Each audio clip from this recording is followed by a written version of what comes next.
Hello, everyone, and welcome to another episode of the Pass the Noise podcast, where we just have open forum discussions. We throw out a topic or topics, and we just talk about it. Just having a conversation, getting past all the noise, the arguing, the back and forth, name calling. There's none of that here. We're just having a discussion. So we invite you to join in with your comments, questions, feedback, observations, whatever the case may be. There'll be a call-in link provided shortly, or you can make a comment in the comment section on either our YouTube or Facebook pages, and we'll pick it up and we'll respond to it live while we're doing the show. So thank you for joining us. Thank you for coming in here, and hopefully you'll participate and really jump in and just again make your thoughts and feelings known. I am your co-host, Elder Michael Hightower, and I am joined as always by Apostle T.B. Walker. Apostle, how you doing this evening? I am fantastic, brother. Excited again to see what we can unpack today. We have a couple topics, so we have a few topics. Things are always happening in this world.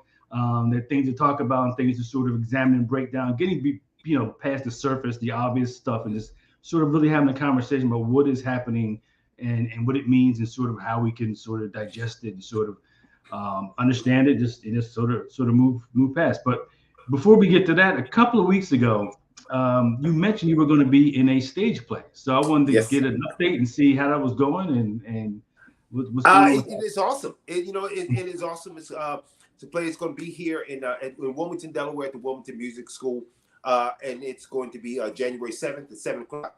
I'll make sure I get some information out concerning that. But man, it's going great. It's my first foray into the acting area.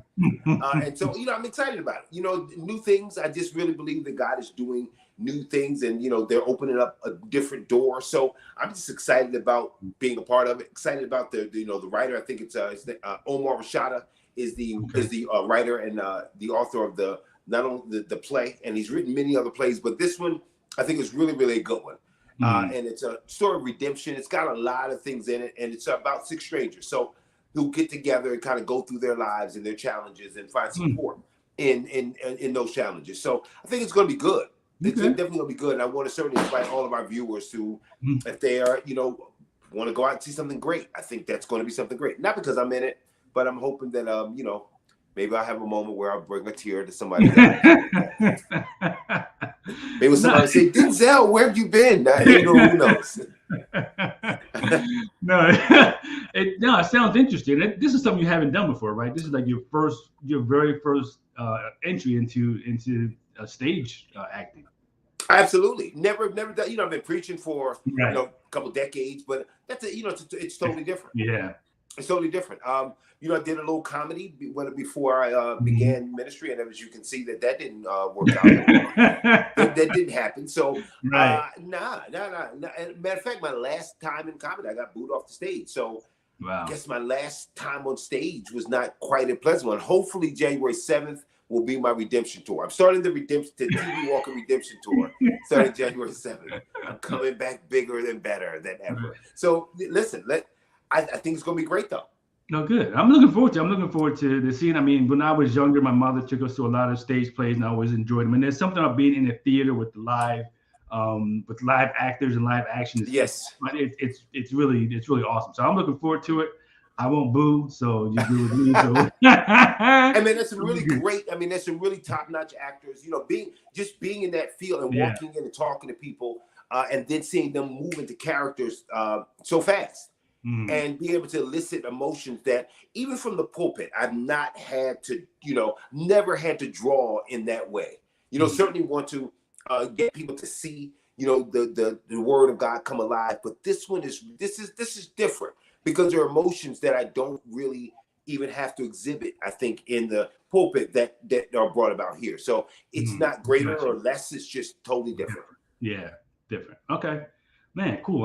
I can't wait. I'm excited for you. I'm excited to see this. It's been a while since I've been in the theater, so definitely looking forward to that. Awesome. So let's get right to our first topic. Listen, teacher in Arizona and her husband filmed an OnlyFans X-rated video in the classroom she actually teaches in. Right.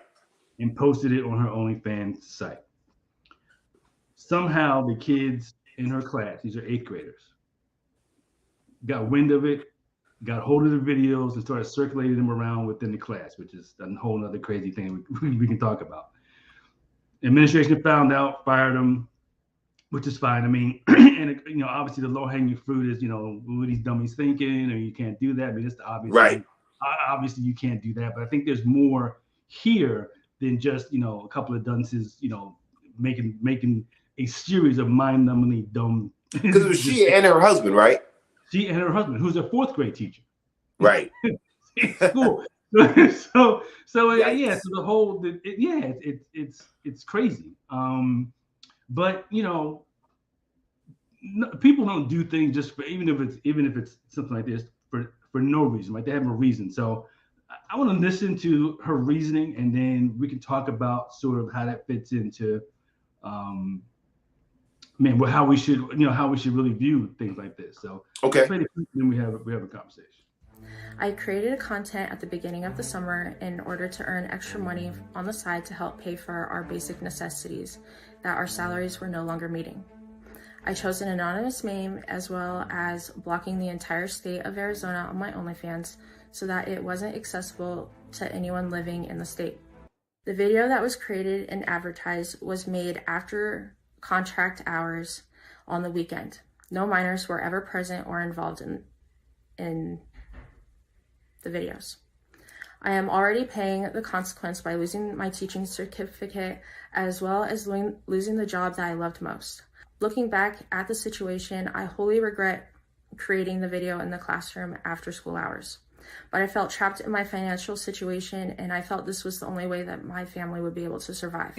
Let's just talk about the idea of what she actually did here. Now, I'll tell you, Arizona, you might know this, in 2021, was reportedly the second worst state for teacher salaries in the United States, I think only behind Washington, D.C. But that doesn't necessarily give someone a license to go into a classroom and film this. Now, I should tell you, it was off hours. There were no children there. But even so, what's your reaction to it? Well, my reaction is, you'd hope that our 8th grade teacher, no matter how much they get paid, would have a little bit better judgment than that. I understand not a lot of money. You're doing a public service, but come on, using the school, that's a tough one. Yeah. So, in terms of their removal, like they resigned, fired, whatever. I'm fine with their removal just because you can't abuse your employer's property like that. If they're going in and done a B-rated photo shoot, that's still a violation of some. You can't after hours. You can't go on your employer's property after hours and do anything. You can't use their property for your own personal financial gain. So that's still about. So I'm fine with them being removed as teachers. But I was curious about the thing she was saying about teachers, low pay. She did it because, I think if you did a survey, most people on OnlyFans would say, I need to supplement my income. Right. In this case, we heard backed up by these two gentlemen that Arizona is way, way, way down there in terms of teacher salary. So they're not paying the teachers. So that's true. I mean, it doesn't justify what they did, but it can still be true. You can still have something, you can still say what they did was wrong, but at the same time, they're underpaid. I mean, you can still observe both of those things at the same time and say, what are we doing here with our teachers? Yeah, absolutely. I mean, you know what? I mean, obviously the OnlyFans, as was stated, that is the low-hanging fruit, right? That's the easy part. Their lack of judgment is clear, right? Mm-hmm. And so maybe these are, maybe that lack of judgment clearly lets you know that these are people who need to be teaching children with the type of judgment that they use. But I also think, like you said, and like was pointed out, I think it is really a greater discussion concerning who you're going to get at the salaries that we're starting at. You get what you pay for is an old adage that has turned out to be really, really true. And I think one of the things that we found out with the police departments all over this country is that low salaries have a lot to do with how you do the salaries have a lot to do with how you do your job. We like to kind of work it out to where it's no matter what you're being paid, you're going to do the best job you can do. And that's the old American way, right? And that's I think that could be true in some world, but not in the world we live in.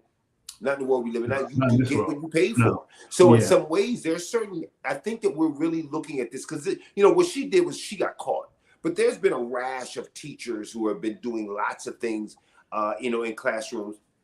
And I think it has a lot to do, oddly enough, with the salaries and the who you're going to attract at that salary level. If you pay this, you're only going to attract a certain type of caliber of person that's going to be there. And I think it has a lot to do with some of the fruit that we see as being born by the actions that are there. Yeah, and I think I think that OnlyFans is or anything like that. It's a form of moonlighting. Like, so we've had police officers moonlighting forever as bouncers, as private security, whatever else they can do to supplement their income. Again, we're talking about supplementing the income. And so, I mean, my recollection is, I mean, this is back a ways. I mean, when I was in elementary school, but it seemed like teachers made a living wage. It seemed like they were doing, I remember teachers like scraping, and I don't know, I don't know their private business, but it seemed like they drove the same kind of cars as everybody else. And, there wasn't anything obvious about the way that they lived or where they lived or anything like that. It seemed like they were just one more profession in the chain. I think part of that is, bread was 50 cents a loaf and gas was 80 cents a gallon. So those things certainly play into it. But if their salaries haven't really met up with, prices, then we do have a problem with the teacher being underpaid, which means if they're doing other things, that means their attention is divided. I mean, they can't be giving their all to the classroom, even if they want to, because for one thing, if you're doing other stuff, you're going to be tired, right? You're going to be tired mentally and physically. You're going to be distracted. You're going to be at school. I don't care what she says, what her husband says. They're at school thinking of what is our next OnlyFans thing going to be. Because at some point during the day, I thought about it. Hey, let's do something in the classroom. That didn't come out of nowhere. They thought that up, during the day. So I think that you're shortchanging yourself as a school district, and you're certainly shortchanging the kids who are not getting the best out of these teachers. They're not getting the best these teachers have to offer. Sure. And, a lot of ways, I think it's greater than Arizona. It's greater than the school absolutely. district. In a lot of ways, it really says a lot about what we value, and where we place our value. And when we place the value we place on a football player or on a movie star, and we look at what people are willing to pay, what someone would look and say, you're only going to give him $5 million for that movie. That's all. As big as he is, and that's all you're going to give him. You're only going to give this player $20 million over a period of 4 years, but yet we look at teachers and we say, hey, how much more do you need? You only work 8 months out of the year, and we have these stickers that say, honk if you love teachers. Listen, if you can read this, then it's because thank a teacher. So our education, our well-being, our knowledge of civics, our ability to be civilized in this society, we directly correlate to teachers, but we pay them a wage that they can barely live on. And I think that has a lot to do with, I'm back to the chickens coming home to roost. I think our society is paying a price for what we put our value on. We place value on so many other things. So we got to pay a price when our athletes turn out to be a bunch of spoiled brats because we spoil them, because our politicians have their hand in the pot, because that's where we play, because we place value there, and where our teachers and our police officers and our military members are on welfare. We wonder why you have some of the problems we have, because I think our values are upside down. Yeah, it sounds like you're saying we don't respect teachers. We don't respect teachers. I'm going to throw the calling. Yeah, I sound like you saying we say we do, but we don't actually give them the respect in terms of their compensation, in terms of making sure that they're earning, a certain standard of living. It sounds like we don't do that. I guess that, I guess I would have to say that is a form of disrespect. I think it's huge disrespect, but I think it's how we see teachers, right? I think, we're expecting teachers to be like the, teachers from Beaver Cleveland days, right? We want the Father's Knows Best teachers from the 50s. We want the teachers maybe we had in the 70s and 80s, right? And never realizing that you can't just pile on like we piled on. Listen, teach the kids. That's what we had, right? Then feed the kids, and then make sure they get their medicine.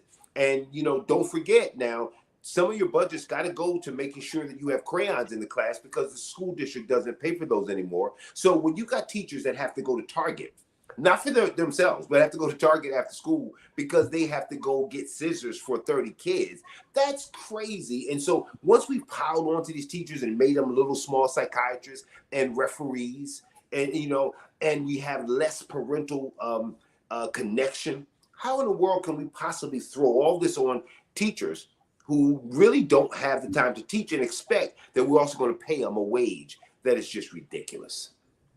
That is just ridiculous. That their students, not long from the time that they leave school, will probably surpass them easily if the goal of the teacher is actually met. What a shame that the student is not greater than the teacher. Yeah, in America, they are.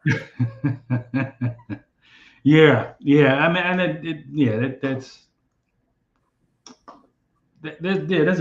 there's several problems there that come up from that, and I think to your point, so who are you attracting to be teachers? Like, are you getting people who just can't do anything else, or are you getting people who really love teaching and are going to be good at it? I mean, I think that's something to be taken into consideration, because the professions that pay higher wages, higher salaries, they get the people who really I really want to do that. I'm really going to be enthusiastic and energetic about it. I'm going to do, my best. And I'm not going to have to do anything else. I'm not going to have to moonlight to sort of supplement, my living. I'll be able to do it just off of this primary job. So what if this had not been at school though? What if she had done this and this wasn't at school, that she had done this on her own free time? She had done it at home or some in a park somewhere. She had done it somewhere else, but it was discovered. It was known by the school district. It was known by the students. They were still airdropping it all around the classroom. So if that was the case, do you think the school district has the right, to and I think not just have the right, because I think the OnlyFans kind of comes in this, where people look at this and say, well, it's OnlyFans and a teacher. She shouldn't have been doing this. I think that the question is, okay, she shouldn't have been doing that at school, but does an employer have that kind of reach into the personal lives of their employees?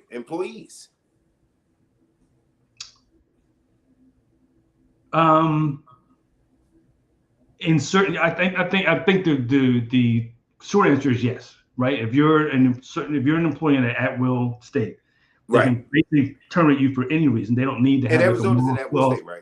Arizona is at will. So they don't need a reason to terminate you. They don't have to have a morals clause in your contract. They can just say you're done, you're gone. So they had the grounds to do it, even if they had been found out after if she had done it at home. And it is an interesting question. How long is the reach of the employer / parents? Because I think in this case, what you really are going to have is pressure from the parents to give it to the teacher, right? The school probably won't care that much about it, not as much as the parents. So in this one, the parents really drove the bus, so to speak. Yes. And said, she has got to go. And at some level, I mean, if your eighth grader has seen their teacher engage in multiple sex acts, can they? They're really going to have the same regard and respect for her as they did prior to? And the answer is how could they? I mean, no, they can't. So I think in that sense. Wait a minute. So the answer would be, you couldn't be a porn star and a teacher. Right. Like, you can't be a stripper and a teacher. And how if they find out? Okay, not in Arizona, because Arizona it's at will. But let's say it's not an at will state, right? Okay. And so are we saying that if you're a teacher, you can only have that job or a job that's we accept? I mean, if you're working part-time at McDonald's, then, do you want, fries with the shake? That's different, right? That's a different question down at Cookies, right? Right. At the lounge down here at the Sugar Shack. So we're saying if she works down there and she's on the stripper pole, completely outside of school, does that change it? Now, does the employer have the right to say, I don't like your second job? Maybe you're doing a great job at your first job as a teacher, but I don't like you moonlighting down at the Sugar Shack. Do employers really have the right, and especially if they are not paying you a wage that will allow you to live, do they now have a right to kind of govern your second job? Mm-hmm. Because I mean, certainly a student could, if they bought an illegal tape and saw the teacher involved in various sex acts, but they weren't supposed to watch it, but they could. Do we really look at that and say, okay, you have to go because, you know, I found out you're a stripper, but you don't have to go if you're doing Uber? I think in those cases, then you'd have, I would think if it's not at will, I think they would have clauses in their contracts that would allow them to terminate them. The question of whether they should be able to do that or not, I think if you're talking about teachers and someone who's in the classroom with kids, I think that those employers do sort of have a right to govern some of your outside activities, and if they interfere or cause a conflict with your day job. I think, yeah. I think once people know that you're doing this other thing, I think it does compromise you as a teacher. I think it really does. Do you think so? Aren't we kind of legislating morality then at that stage? Because wouldn't another person be able to say, "Well, you're a bartender," and like, yeah, sure, at a Christian school, I get it, right? But at a public school, could you really look and say, "Hey, you're at Hooters. I don't know if you can still teach."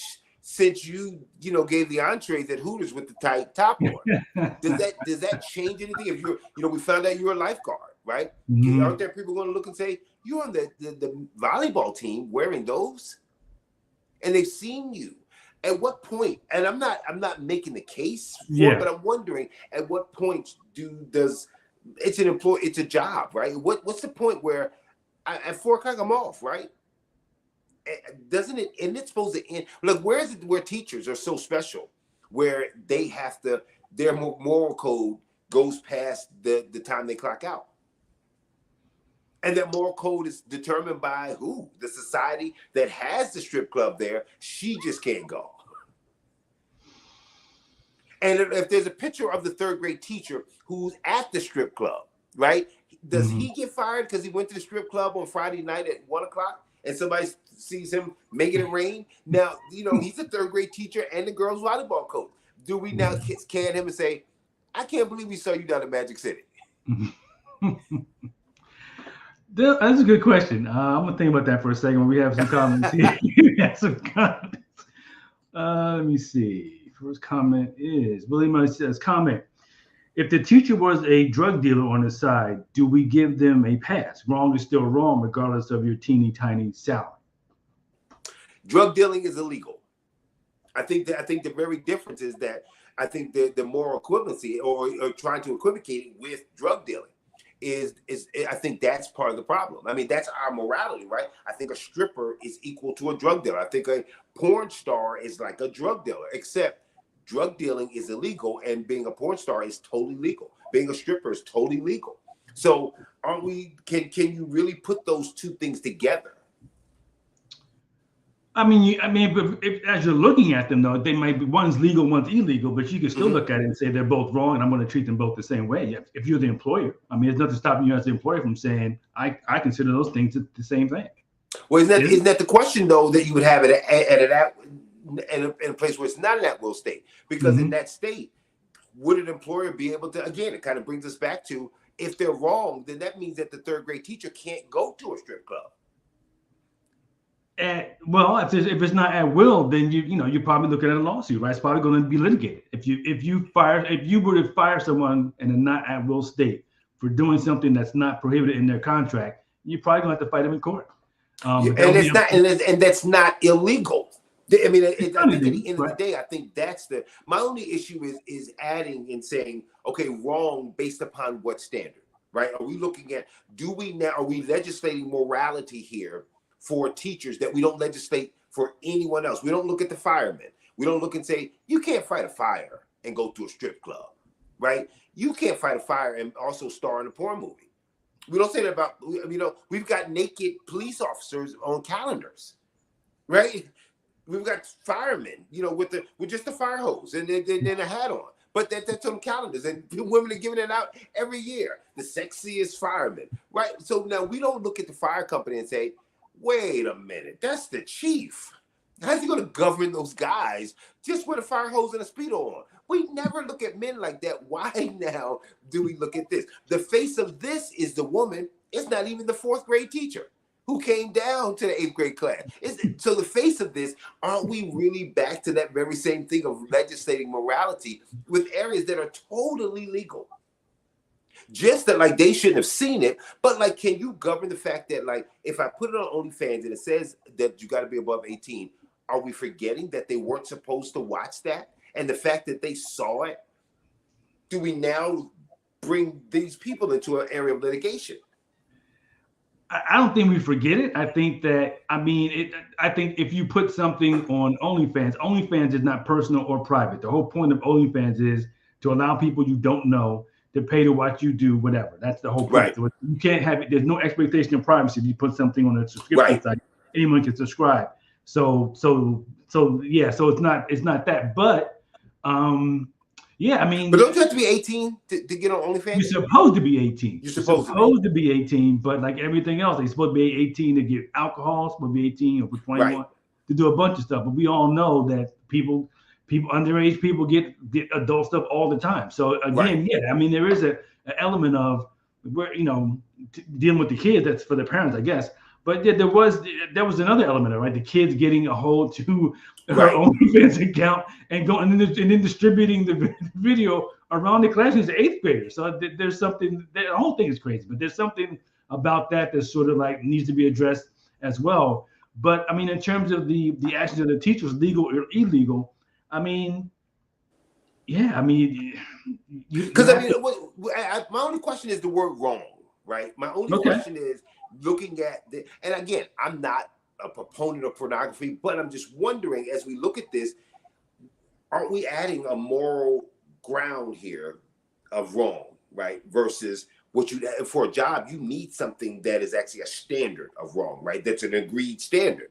Whereas morality is in this area is not necessarily an agreed standard. If you had someone who had a beer bottle somewhere and someone could say, well, beer's wrong, you shouldn't drink. Well, you have a whole chorus of other people saying, what's wrong with beer? I mean, there's nothing illegal about beer. At what point do we, as we legislating this and we're looking at this, what's the lens that we're viewing this from our own morality, or is this really like something that's designated as wrong, which would be from a legal standpoint? And this seems like all the things were done that were legal except for them doing it in the classroom. And I wonder if kids watch what they aren't supposed to watch, do you blame the people who actually did everything they're supposed to do? And are you 18? And they say, yeah, I'm 18. Now, if they click on that, shouldn't the parents say, how did these kids, and why is he, and how come he has this? How come that's not the issue versus adults did a stupid thing in the classroom, but they did a legal thing on OnlyFans? I think when it comes to certain professions, including teachers, that the people who employ them and the people who interact with them expect them to have a certain, to your point, a certain moral standard, legal or illegal. They expect them to carry themselves and to behave on campus and off campus in a certain way. I'm not sure that it would have made any difference if this was a grad college professor.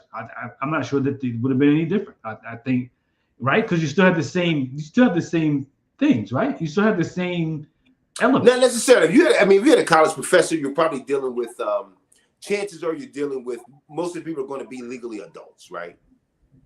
18 or above. Sure. Right? So I doubt that you'd have the same issue, because isn't the issue here kids versus a teacher?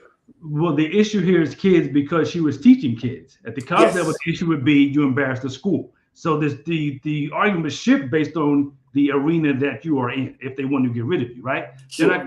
Right. So they would just shift the argument and say, oh, you embarrassed our science department. You embarrassed us. You did this. You're no longer fit to whatever. So I think that whether it's kids or adults, I think you would still have some of the same elements. Questions. Yeah. I think there's a lot to put out. That's a lot out there. Yeah. We have more comments. Good. See, it says comments. Could she have been a pole dancer after hours in the school? No. She could not. This was done on, I believe she said, on a weekend after hours. So clearly they had access to the building after hours, which for whatever reason that's fine. But certainly there are certain things you can do in the building that is not covered by this, and you certainly can't do something I would think, I mean, you can't you couldn't set up a G-rated photo studio. Like, you can't make money on the school's property doing anything. So I think that was just totally out of bounds. And the rest of it is, is what it is. Yeah. Let's see. Another comment. What about a struggling pastor that used the church to sell hot goods? Is that an understandable thing? Hot goods would mean illegal. No. If you didn't use the church, hot goods are still illegal. That's not a struggling pastor. I guarantee you got hot goods to sell. That's more than a struggle. You are selling hot goods. You know what I mean? I think it's totally different. It's not the money that's really the issue, nor is it the building, because I think it's a given that using that building and being in that building was wrong. Them doing it there was absolutely out of bounds, no doubt about it. But again, I think the correlation in trying to connect hot goods, which is illegal goods, stolen goods, to something that morally we may not agree with, but is legal. I think that's where my problem comes in. My problem only comes in when we are trying to legislate. And I think in some ways, as we look at it, I wonder if that's across the board. I wonder if we look at, and I don't know why, for some reason, we have this with teachers that we may not even have with a coach. We may not look at a football coach, and not one from the school. I'm talking about one that's, same kid, right? Same guy, same kid you love, who's 11. He's not playing for the school, but he's playing for the local Giants team. And he's also a porn star. I wonder if that people are like, well, you can't be the defensive end coach, for the Little League Giants, doing the thing that you did last week that we saw. I think all of that really kind of begs the question of, are we adding our views of morality in things that society has actually said are illegal? And I'm not saying I agree with it, but I wonder if we've got the stamp from society and the government, how do we now look and equate it with evil? That's the thing. Now, bad, horrible mistake. But I wonder, is it the job of the school, the employer? And I'm not thinking about the school only, but I'm really thinking about it and the employer as a whole. Can the employer now establish their own views of morality in the workplace and say, hey, that was homophobic, you're fired. Hey, you know what? That seemed like you liked homosexuals, you're fired. When does this end? When, hey, that's legal though. There's nothing illegal about that. Right? I like it, but that's not illegal. And what's the point when we start looking and saying, wait a minute, don't we have to use some rules outside of our own views of morality? Because those are up and down. No, they change. They change with whatever. So if you would expect, or you would think, and accept that, obviously in this case, they're being held to the standards that's in place at that time, right now, right? So they've applied a moral standard that we won't have teachers who are involved in this behavior. Right. And I would guess that would be everywhere. I would guess there's no school, certainly no middle school or elementary school, where you could do what she did at home, at a professional studio, wherever, and get found out and keep your job. I would think that there's no place not in this country, where you could do that. Well, remember, I think we had a episode. We were kind of talking about teachers, and remember the dress, right? She has her clothes are too tight for the classroom. She's dressing too sexy for the classroom, right? We had places where there are teachers that were being actually let go, and that the students and that everybody said were great teachers, but you know what? They're showing too much. It was form-fitting clothes. I'm just wondering where we're going. I'm just wondering, as we begin to look at, again, our own views of morality, are we pressing and putting those views into a workplace where they may or may not necessarily match?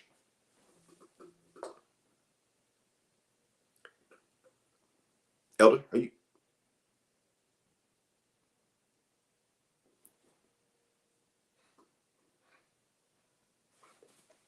Elder, I think Elder Hightower, I think we may have missed you, but we want you to come on back very, very soon. You know what? I'll just throw my viewpoint out there once again.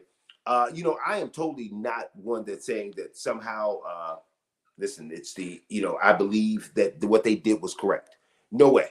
I think that what they did was definitely faulty, definitely out of bounds. But you know what? I also am able to look at this and wonder, are we drawing a really, really dangerous and difficult line? Are we putting ourselves in a position where we are really legislating morality? And there's certain morality that I have, but I'm wondering, do we want that morality legislated? My view, the way I think about it, what I believe about it, is that going to be the view? Is that the predominant view? Is that the way it's supposed to be? And do we allow a group? Is there one group that's outside of a contract that gets to determine those things and gets to determine what is and what is right? I certainly would not want, I certainly wouldn't want a teacher who's doing what's there. But there's certainly a lot of things that may clash with my own sense of morality, but also I'm able to recognize they're legal. They're able to be there. The law has allowed that to stand. And I don't want people to be penalized for things that are just morality issues necessarily versus legal issues. So Elder Hightower, I'm not sure exactly where Elder has gone. I don't want to just continue to talk here because we've gotten a lot of things that we're talking about. So we'll get back to that. Elder Hightower is going to come back. We'll get back because I think that there's some things that he wanted to bring up that we really, really need to get into. So we'll be back very, very shortly.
All right, we're we're back. We lost power here, so everything's gonna went out. Can you hear me?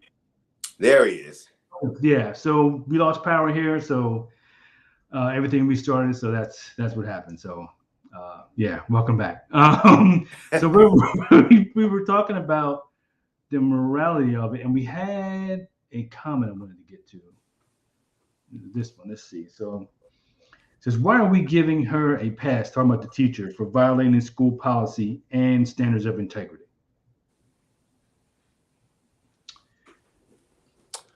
I don't yeah, think we're giving her a pass. yeah. I don't There's think no we're giving her a pass for what she did. I don't think we're giving her a pass for her violation of the school policy under no circumstances. What she did was a fireable offense, and she should have gotten fired, no doubt about it.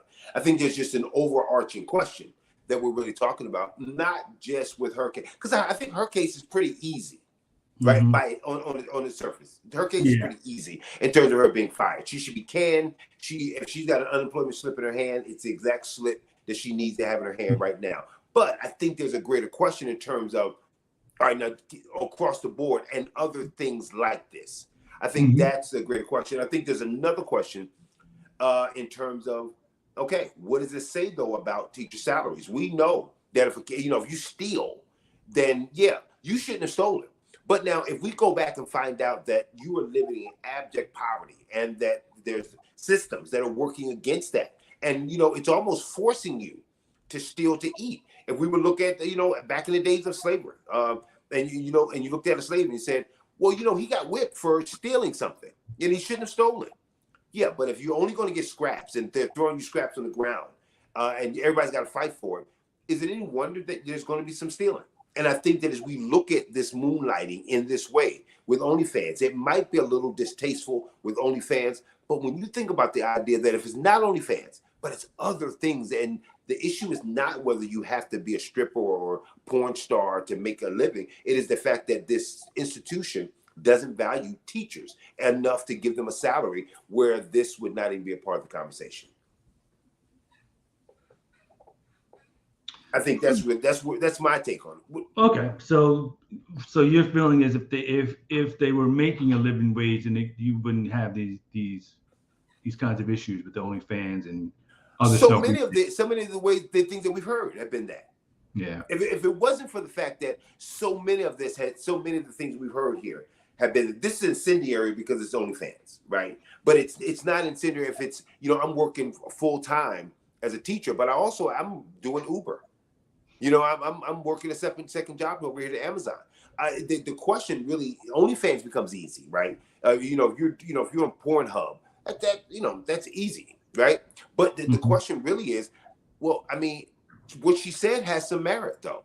She chose something that maybe morally I would not want her to choose. Don't do OnlyFans to supplement your income. But I've seen too many teachers myself that have to have a personal budget for their classroom, not for the school, but for them to pay to make sure there's glue and that there's small scissors for their students, that they're getting paper mache, but they're getting all the stuff themselves. That's real. And so the OnlyFans may distract us from what the real issue is that we don't value these people that we say we value. And it's kind of proven. She just did, this is a really ugly way, but it's a way that's really kind of in our faces that bring this conversation to light, that they have to do this.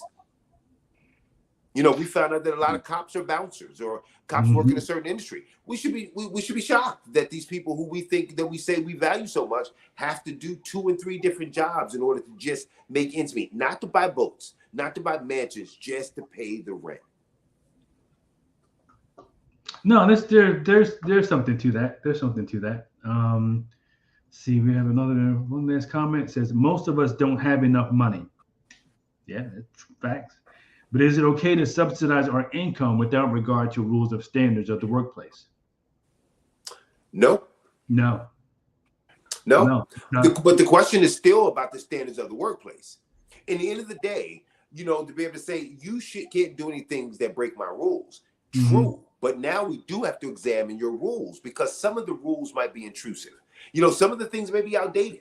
We've come into a world where there's been plenty of things that we have to look at. Whatever we have that we live with, we have to look at all of our hiring policies. Some of our policies have been racist, misogynistic. We never would have had, what's that?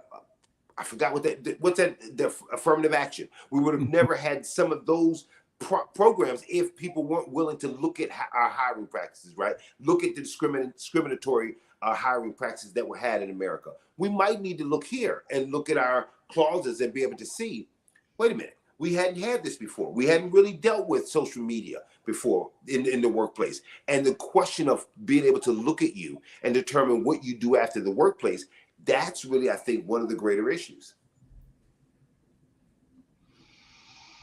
Yeah, I mean, but there's still like an element of the mindset. I mean, I get it, but I don't agree with it where you sort of, you do what you got to do, you do whatever you got to do to actually, to make ends meet or whatever. I think that that's a dangerous road to travel because you end up with neither, right? Because I believe they were banned from OnlyFans as well, because OnlyFans doesn't want people shooting videos in classrooms. You know, the kind of thrust. So I think there's the do what you got to do mindset also leads you here where now you have no job, right? So I mean, better off, making it work with the. I guess they had two jobs; they were both teachers. Then trying to supplement with something that could run you afoul of your employer, especially if because in this case, all these precautions, she blocked everyone from Arizona, she did all this and all that. And, these things, I mean, precautions fail, but the fact that she did all these precautions, knew in her mind, like, if they find out, I'm going to get canned, right? But they find out this is not going to end well for me, right? But so there's that. But I think we do have to talk about, whatever you got to do. I think that leads to some of the things that that Willie May was talking about earlier about, now where's the line? Is it drug dealing okay? Is this okay? Because I don't even agree. Go ahead. No, I don't think you can do what you got to do, though. I don't think you have to do what you have to do. I think that would be problematic, right? Doing whatever. Mm-hmm. I think that brings us back to the struggling preacher with the hot items in the church, right? That's to do what you got to do. No, I'm not saying that. I'm simply saying the legislation of morality, because I think that, looking at the question of how far it goes, it comes back down to, okay, now if I go and see Kanye West and I and he's got a concert and I'm doing a live and I'm doing a selfie and I'm there, does my employer look and say, hey, you went to see Kanye West and you actually heard him speak and he's an anti-Semite. So therefore, you can't work here anymore because, and like you didn't do this on school hours, but you went to a show, you went to something where he was. My only question is, at what point now are we looking and saying, wait a minute, you saw what I did on Saturday at 12 o'clock, midnight, and then I posted, and now you're saying, well, that was anti-Semitic because Kanye is anti-Semite, right? So whatever he said, you can't work here anymore. That's my question. When it gets to that place where I can't go and see a guy, if I go to see Trump, if I went to a Trump rally, if my employer is a Democrat, can they now look and say, we can't have Trumpers here? Though you're doing a good job and though you haven't broken any of our policies, this embarrasses us. Mm-hmm. That's my only question in terms of the general, well, you've embarrassed us. Mm-hmm. So that means that my political views, I basically need to scrub all my social media because now my employer can be embarrassed by my personal views. I think that's the danger. The OnlyFans is easy, right? You can't do that on that desk. That was that's pretty easy. He can't come down from the 4th grade class to the 8th grade class and film here. Y'all can't do that. And you weren't supposed to be used in school. Everything there is out of bounds, but I think there's a larger issue here of who gets determined they're out of bounds. This one's the easy one.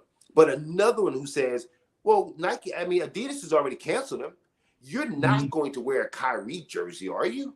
Because I saw you in that jersey on Saturday playing basketball, and that embarrasses us. When does it? That's the line I'm worried about. Yeah, I mean, it can potentially go too far. But I think it depends on. There's a lot of different factors. Right? There's it depends on your employer, it depends on the activity, it depends on whatever the politics are of that particular company. All sorts of things could come into play. In this particular case, as you mentioned, I mean, if it impacts the classroom, it's a problem. If you're talking about the accountant, and what kind of restrictions can an employer put on an accountant in terms of what they can and can't do in their off time, that could become problematic. I mean, usually there are rules in place. You can't work for somebody else as an accountant. You can't do certain things. But in terms of doing things that are or would be considered immoral, I think that's a different conversation. And it could potentially a slippery slope. And so I don't know. I mean, those are questions that, unfortunately, I think employers are going to have to start answering. I mean, Yes. that's where we are. I think to your trying to get the conversation there is like this isn't like theoretical. Like these are things that companies are going to have to really start Absolutely. deciding. Okay, do we go on people's social media? If they post them on social media we don't like, but it's not illegal, it's not Right. something else. What action can we take? What action do we take? Do we start to change our HR policies to reflect the social media world? Because I haven't worked for any companies that had social media policies in place that would protect them from whatever they're trying to be protected from. I haven't seen any yet. Doesn't mean that they're not there, Right. but I think most companies don't have them. Most companies aren't thinking about somebody goes and posts something on social media or somebody does something after hours. This is what we're going to do.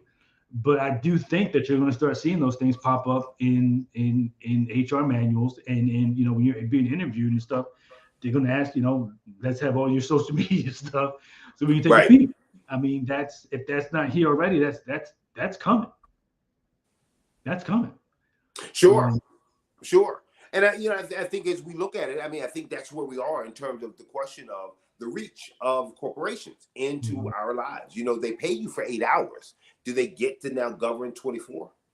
They pay you for a very limited time, and you get very specific benefits for that limited time. You don't get paid for the rest of the time. So the question is going to be, what you say embarrasses you, does that Mhm. even matter? That I think that's where we've got to.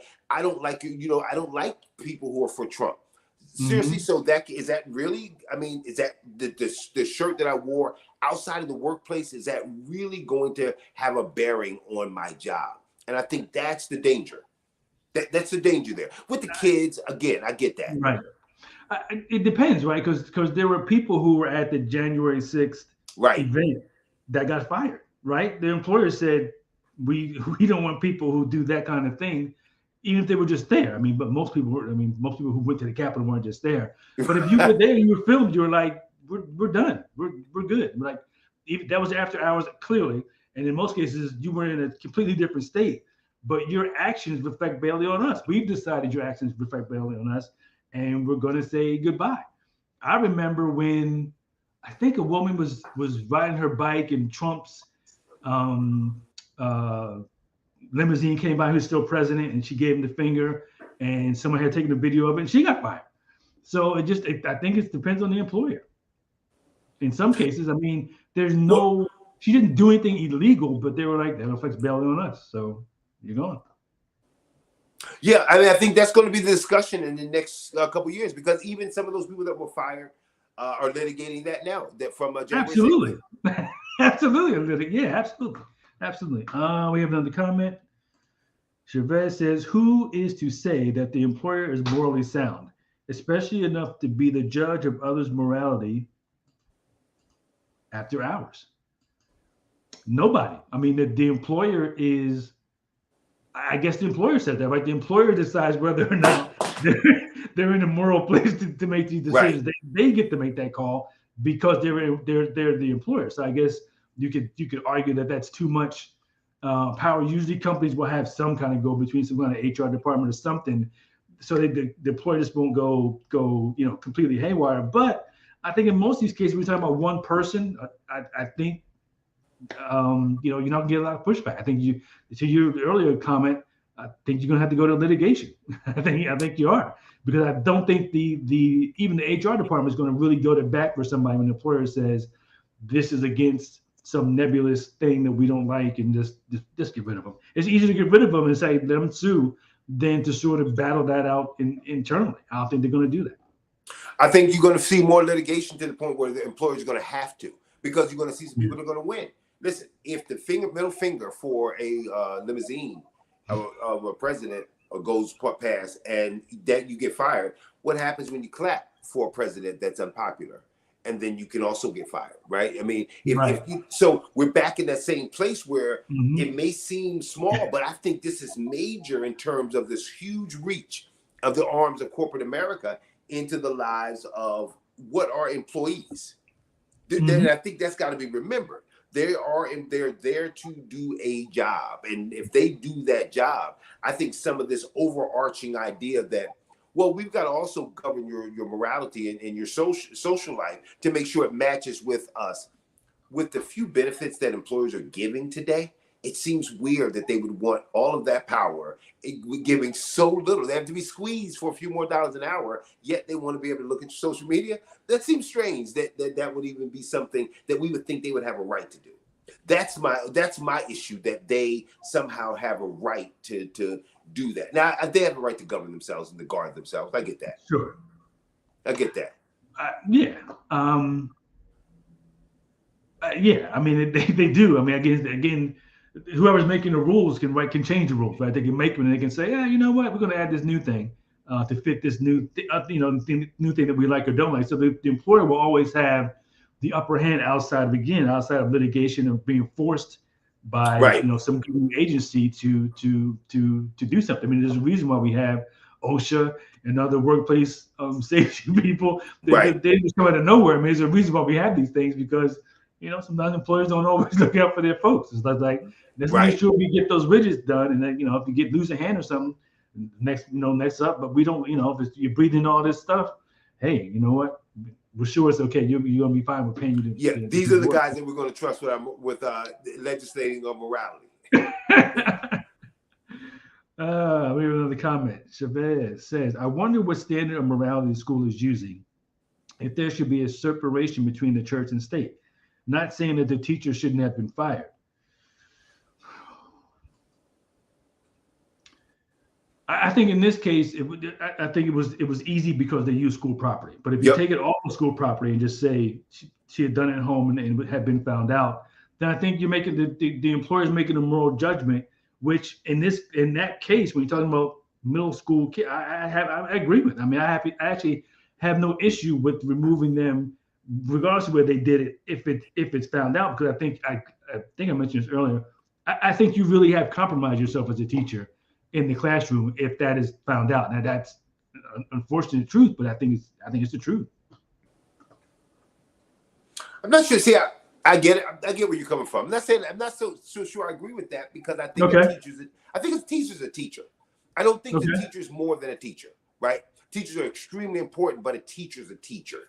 Teacher isn't they aren't more than, like, that's the lady who teaches you English in fourth period. But I don't think that we get to govern the life of that teacher past that. And if she's still a great fourth grade teacher, I don't know what Friday night has to do with her teaching on Monday. I'm not sure if you ran into her in Vegas on vacation. It was like, oh, wow, I didn't know who Miss Johnson would be down here, and she's dancing on the table over there. Now, do we now come back and say she's not a good teacher now because I saw her on the table here in Vegas? I'm not sure how we connect those and like how compromised she is versus the reality is they're role models, but you know what they do? They're really hired to teach students specific areas of learning, right? They're hired to do that, but they're not really meant to be beacons of morality for students outside the classroom. There's really, we've kind of added that as a social contract, but I'm not so sure that that's really the contract. It might not have been the contract, but I think when we made the contract, there was no Onlyfans. When we made the contract, these things didn't exist. So now these things are intruding on sort of the original contract. And I think no, that wasn't the original contract. We made it the contract. The original contract is for you to teach reading, writing, and arithmetic. Now we've added but aren't we piling on? Like, haven't we added more? Now you got to be a preacher on top of being a psychologist and a psychiatrist and a referee and a cafeteria lady. You got to teach and feed. Are we piling on to this one area where it's like, hey, I teach geometry. That's what I do. I teach math. Are we adding more than, like, wait a minute, but you also now have to be a role model outside the school? Isn't that for their mom? Isn't that for their dad? It is for the mom and it's for the dad, but I also think that, yes, we have added that onto the teacher's plate. You can argue it's too much. But it's still on the plate. Well, no, but we added it though, and I think that's. Oh no, we added it. If you add it, you can take it away. If it wasn't a part of the original, then I think that's the thing. The fact that we added it, I don't know that we can say, "Hey, listen, we put it there. It's there. Listen, we put a lot of things on these teachers that should not be there. Right? I mean, self-defense. Like, well, they have guns now, so let's look at how they're supposed to handle the pistol in the classroom. Right. Listen, we're adding things that we really, and once they're there, we can't say, well, hey, listen, it's already there now. Now you guys carry guns, so now let's talk about gun safety. I wonder if we need to look and say, maybe we need to take some of these things away. Maybe we're making them something they're not supposed to be. They're not equivalent to the guy down the street in the pulpit. They go to church, but that's not the pastor. She needs Jesus, but she's not the deacon. So she's a teacher. The same way a farmer is a farmer, and the same way a doctor is a doctor. A doctor may be outside, smoking a cigarette, and somebody says, "What kind of doctor?" We don't fire him, right? We look and say, "Listen, he may need, he may need a nicotine patch himself," but we don't get rid of him and say he morally can't work in the cancer wing anymore. It's a contradiction. He's going to tell other people not to smoke. But the fact that he's outside taking a break with a Newport, do we now look and say, the morality police come and say, listen, that's just a horrible example. You no longer can be a doctor. That's the only question I really have is like the piling on. Haven't we added something and made these teachers something that they were never supposed to be in the same way we've done with athletes? You got 2 girls in your arm. Don't you understand these boys are watching you? You're a hockey player. Like, what are you talking about? These boys? That's for your dad. Maybe your dad shouldn't have 2 girls in his arms, but the hockey player, can't he have 2 girls? Like, is that really the issue? What are you teaching my kids? Hockey. Right. That's it. That's all I'm teaching. That's all I'm charged to teach them. Hockey. But like how I treat my wife is not the issue for the hockey coach. And I'm not sure if we haven't added now to coaching. Well, you're a coach, but you're also a role model. They've got to watch you and learn from you. Where we get that? That's the only issue. Yeah. No, I hear you. I think we're gonna agree on that one, which is fine. It's fine. It's good. I mean, I think we just have a slightly different viewpoint on that, which is fine. We have one final comment. We're actually over time, but we have one comment, and then we'll wrap this up. It says, I wonder if we all are a people that we will never be satisfied. We will spend all of our time fighting for our rights, even though we are supposed to obey those that have the rule over us and obey the laws of the land. We take no responsibility for right and wrong anymore.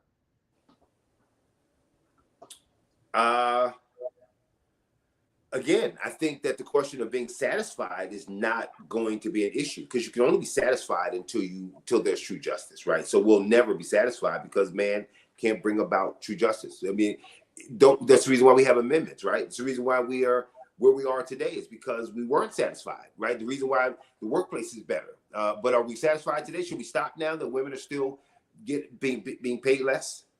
No, we're not going to be satisfied. I think that there is a place where it'll be comfortable for a lot of people to just be satisfied and say, hey, listen, we've come far. Let's stay right here. I think we have a long, long way to go. Equality is not here yet. Right thinking is not here yet. And so I think that's going to be the role of all people to continue to try to get there. But I don't think it ever stops in any generation. I don't think there's ever a generation. Can you imagine a generation that was be satisfied and stopped at 1950 and said, this is the world we need right here, where, some people don't vote. No, I don't think there's a place where we need to be satisfied. I think that we live in a world where we can't be satisfied with anything that we get here in terms of human government. Not till kingdom comes. All right. Cool. So what do you think? I think that there's 2 questions there. So I think you could be on some level satisfied, may be the wrong word, but I think you can be, I guess satisfied is the right word. I guess you can be satisfied and say, and I'm not going to take liberties, right? I'm satisfied, so I'm not going to try to do this other thing, right? So rather than, I think what my point was, rather than continuously banging against the the legislature and trying to get new stuff passed or new things or trying to expand stuff. Just say what we have is what we have, and I'm going to operate within the confines of what we have. I'm not going to try to go outside and try to make new law because I want to do something different. I want to operate outside the box.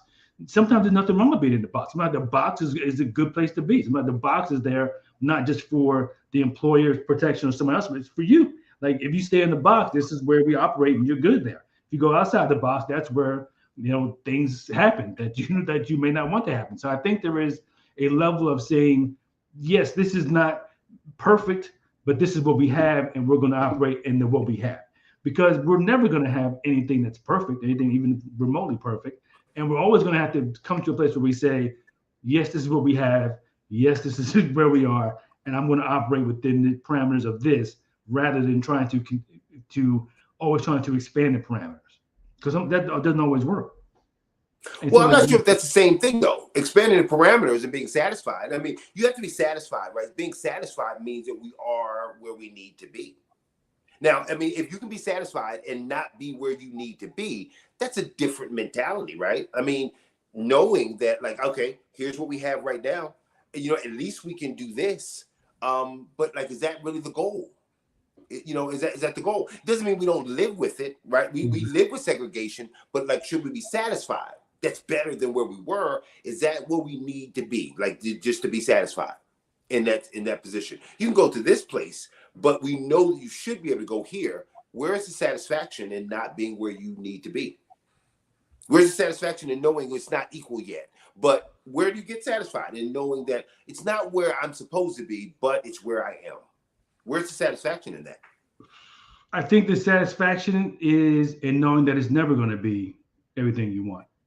Like no matter what you do, no matter what anybody else does, it will never get there. And so part of the fight is futile, because it'll never get to some ideal. There will always be imperfections, even as things change for what you might think would be the better. There will always be imperfections in things that hurt one group and profit another, and so on and so forth. So I think the satisfaction is in knowing that we have created something imperfect. This is what it is. I understand it. I live in it, and you go on from there, understanding that it's not perfect. I think that's where you have to sort of sit and understand that it's not perfect, nor can it ever be. And how much time and effort do I want to spend trying to make something that is imperfect and will always be imperfect more perfect? I'm not saying you don't. I'm just saying it's a valid question. How much time and effort is worth it? I think the goal is never perfection, right? I think when you accept the fact that it will not be perfect, you jettison the goal of perfection, but you do realize that what you can do is better.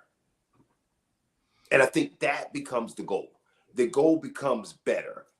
Stop, profiling.